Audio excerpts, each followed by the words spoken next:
Victory Venkatesh కొత్త Telugu cinema సంక్రాంతికి వస్తున్నాం రిలీజ్ అయి నిన్న మంగళవారంతో 15 రోజులు కంప్లీట్ అయింది.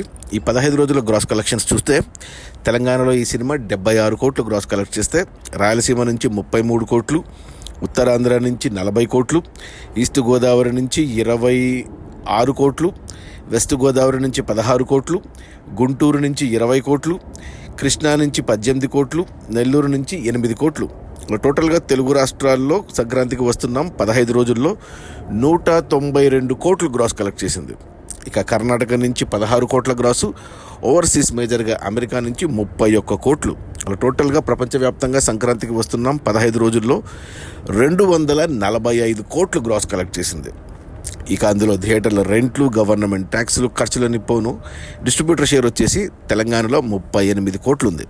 ఈ సినిమాని తెలంగాణకి దిల్ రాజు డిస్ట్రిబ్యూట్ చేశాడు 8.5 కోట్లకి. అతని ప్రొడ్యూసర్ ఈ సినిమాకు 8.5 కోట్లకు ఉంటే 38 కోట్లు వచ్చాయి. అంటే 29.5 కోట్లు లాభాలతో సినిమా ట్రిపుల్ బ్లాక్ బస్టర్ తెలంగాణలో.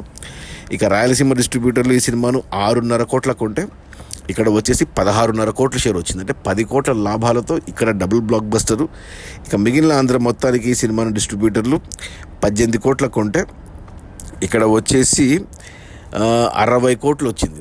అంటే ట్రిపుల్ బ్లాక్ బస్టర్ లాభాలు ఇక్కడ ఆంధ్రాలో. టోటల్గా ఈ సినిమాని తెలుగు రాష్ట్రాల్లో 33 కోట్లకు ఉంటే 15 రోజుల్లో 119 కోట్లు షేర్ వచ్చింది.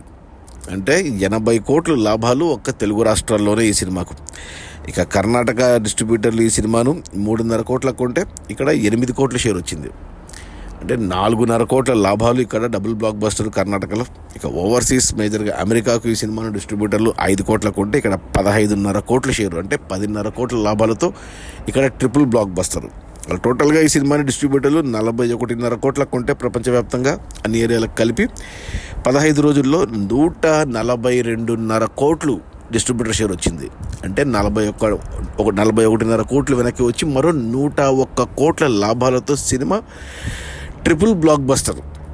ఇక ఈరోజు బుధవారం, రేపు గురువారం, ఈ 2 రోజుల్లో కలెక్షన్స్ నిన్న మొన్న మాదిరి ఒక 3 కోట్లు గ్రాస్ రావచ్చు ప్రతిరోజు. ఇక మరీ శుక్ర, శని, ఆదివారంలో మళ్ళీ కలెక్షన్స్ పెరుగుతాయి.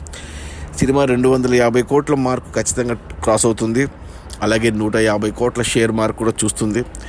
300 కోట్లకు వెళ్తుందా అనేది కొద్దిగా డౌటే. కానీ వెంకటేష్ కెరియర్లో ఇది హయ్యెస్ట్ గ్రాసు. అంటే వెంకటేష్కి ఇంతకుముందు 144 కోట్లే హయ్యెస్ట్ F2 సినిమా.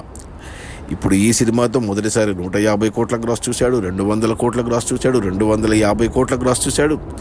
అలాగే డిస్ట్రిబ్యూటర్ షేర్ పరంగా తెలుగు రాష్ట్రాల్లోనే 100 కోట్లు, 120 కోట్ల దాకా డిస్ట్రిబ్యూటర్ షేర్ చేశాడు. అలా మనకు సీనియర్ హీరోల్లో డిస్ట్రిబ్యూటర్ షేర్లో హయ్యెస్ట్గా ఉన్నాడు. ఇప్పుడు చిరంజీవి, బాలయ్య, నాగార్జునకి దాటేశాడు. ఇప్పుడు నెంబర్ 1 హీరోగా ఉన్నాడు సీనియర్ హీరోల్లో వెంకటేష్. షేర్ పరంగా, గ్రాస్ పరంగా తెలుగు రాష్ట్రాల కలెక్షన్స్లో సీనియర్ హీరోస్లో ఇక మొదటిసారి 150 కోట్ల డిస్ట్రిబ్యూటర్ షేర్ కూడా చూడబోతున్నాడు. సో ఏ రకంగా చూసుకున్నా వెంకటేష్కి ఇది సూపర్ సినిమా అని చెప్పాలి. మళ్ళీ ఇలాంటి హిట్ వస్తుందో లేదో ఫ్యూచర్లో. మరి అది మన విక్టరీ వెంకటేష్ కొత్త తెలుగు సినిమా సంక్రాంతికి వస్తున్నాం. రిలీజ్ అయిన మొదటి 15 రోజుల్లో 245 కోట్ల గ్రాసు. అందులో డిస్ట్రిబ్యూటర్ షేర్ వచ్చేసి 142.5 కోట్లు. సినిమా బడ్జెట్ 80 కోట్లు అయితే డిస్ట్రిబ్యూటర్లకి 41.5 కోట్లకు అమ్మారు. 41.5 కోట్లు వెనక్కి వచ్చి 101 కోట్ల లాభాలతో cinema triple blockbuster. Okay, bye.